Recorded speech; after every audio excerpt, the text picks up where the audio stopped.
du dimanche 11 avril dernier a été appréhendé par un détachement de policiers cagoulés à Godomey, à son retour des cours à l'université selon nos sources. Son véhicule a été immobilisé à hauteur du virage de Togoudo.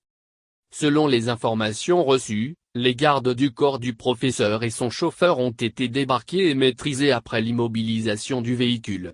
L'un des policiers a pris le volant du véhicule du professeur Aivo, ses agents ont embarqué dans un véhicule de la police. Ils ont été tout conduits à la brigade économique et financière, BEF, pour audition.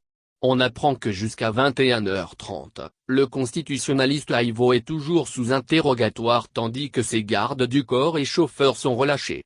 Le film de l'interpellation de celui qui depuis quelques années a affiché son opposition au régime de Talon rappelle bien celui de l'autre opposante Rokia Madougou le 3 mars dernier pour financement de terrorisme.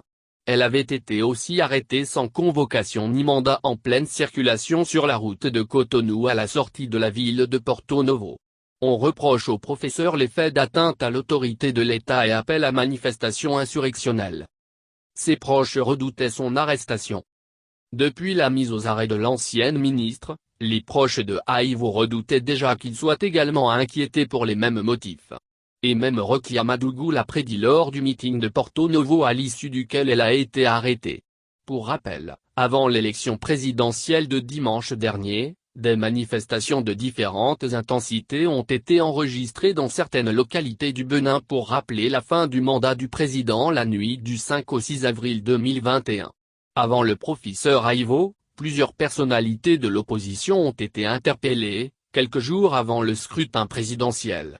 Dans une lettre adressée le 8 avril dernier à ses compatriotes et publiée sur sa page Facebook, le professeur de droit constitutionnel avait dénoncé la criminalisation de l'activité politique et la vague d'arrestations qui frappe les opposants au président Talon.